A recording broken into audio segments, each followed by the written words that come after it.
Hey guys, Steven here, Fanatic Perspective. I had to do another video regarding this conference realignment involving Texas and OU to the SEC and the latest, because even the video I did on Wednesday night, the day that all hell broke loose with this news, I said 2025 with understanding the grant of rights was up in 2024, and here we are with everything falling apart. The large Big 12 press conference that Texas and OU did not attend.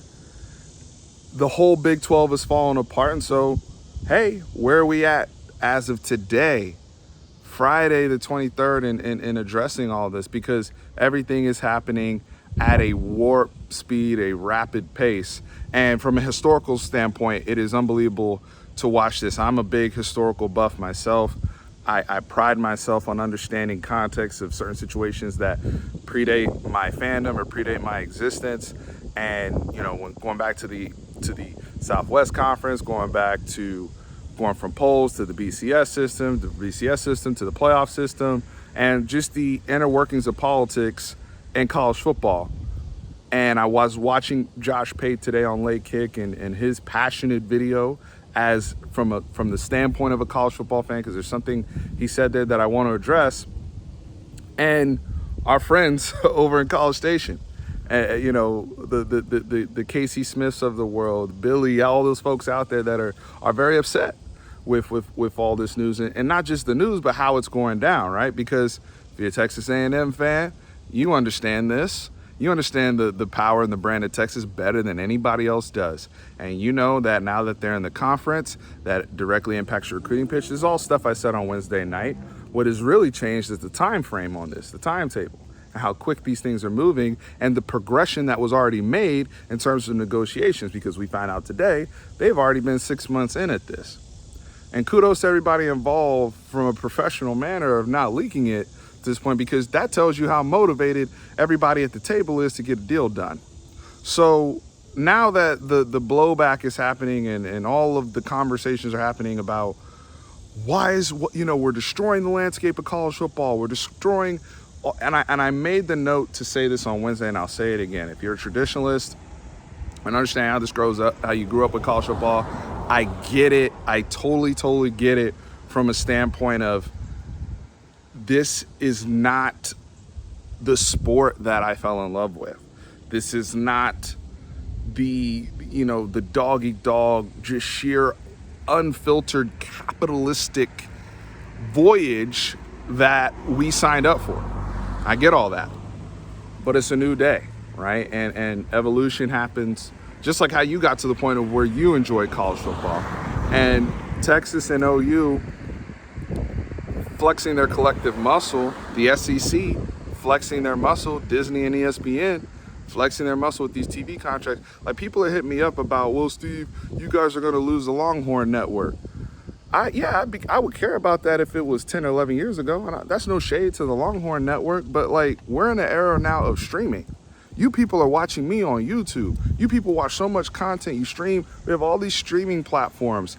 We don't even consume football the same way we did 10, 11 years ago.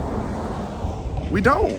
And even from a recruiting standpoint, yeah, like I mess with all the people over at LHN. Well, there's some great people that work at LHN and that entity of ESPN and the whole bit.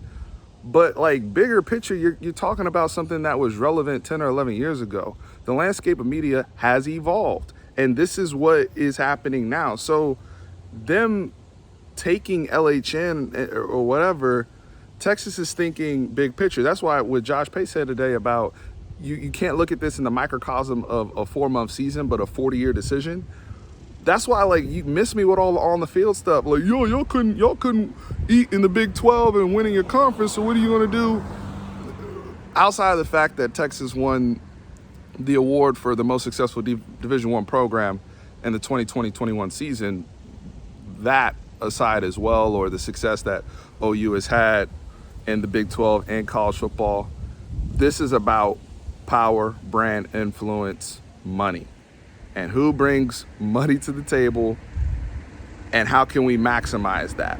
The same way it is with name, image, likeness, the same way it will get to with this playoff system once they decided. Now, one of the points that was made by Josh today, and I know the college football nerds who are good friends of mine as well, about this more so looking like in terms of long term, because we're all making, this is all prognostications about, you know, what's going to happen down the road 10, 15 years from now, because those type of things will change. But I want to make this point before I get to the rest of the Big 12, of the model of them saying that it's going to look more like two conferences like we have in the NFL with the AFC and NFC than it would be with 4 super conferences. And I do disagree there, because I still think when we're talking about evolution and whatnot, you got to look at it in 2 phases. The college football I grew up with, I understand what they're saying. Like right now, the SEC is hot, and yes, it is been the haves and the have-nots, and it's been Bama and Clemson, Ohio State, like the same suspects. But that's not how college football has always been. Like, that's not to say that 10 years from now it's still going to be those 3 or those 4. It's never, ever, ever been that way. Yes, you have your blue bloods, but they've also have periods of when they're really up and when they're really down.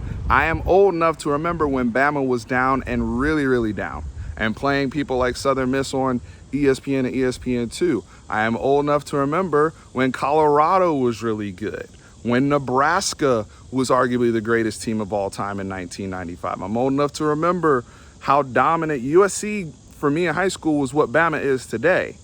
So these schools can go up and down, and that's not including people that are very formidable like a Notre Dame or Ohio State, people that aren't in this SEC discussion.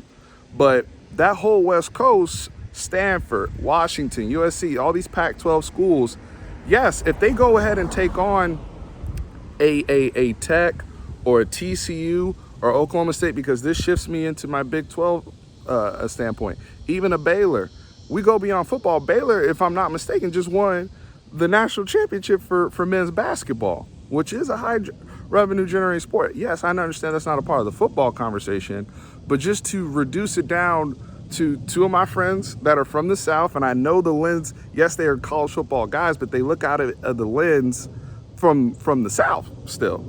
And I'm here to say that football is played all over the country, and teams can ride, just like the generation before me. Florida State was at one point like a Fresno State and rose because of somebody like a Bobby Bowden. So programs can rise. I'm seeing Cincinnati, start to rise as a program under Luke Fickell and things. Now, it has to rise over a decade to build up the cachet. But we've just, the most recent example is Clemson.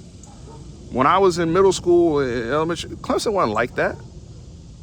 Yeah, no disrespect to my boy Woody Dantzler in the original Clemson game from back in the day, but Clemson was not a power that the way we perceive them today.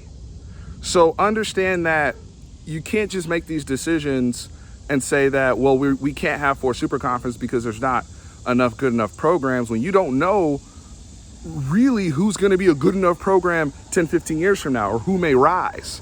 There are always programs on the rise, and there are always programs on the decline. So please, please, please keep that in mind. Now, right now, again, and that's a point we can debate. You can agree or disagree, what have you. That's not critical here.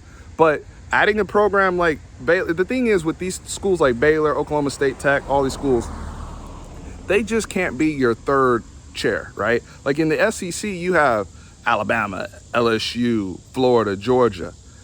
In the Big 12, you had Oklahoma, Texas, and then there was that drop-off in cachet and money and all that influence that comes forward. But now if I'm putting Iowa State in the Big 10, and it's still a very good program, a Iowa State program, in my opinion, on the rise under Matt Campbell, that obviously just won the Fiesta Bowl. They're returning 96% of their production from last season. Clearly a team on the rise. We'll see if they're a program on the rise over a sustained period of time. But if I'm the Big 10, I'm adding an Iowa State with what I already have, with all my dogs, and to me, that's a more advantageous spot for even them to be in long term than us all struggling together in the Big 12 with not enough oomph. So it is such a fun, nuanced conversation development.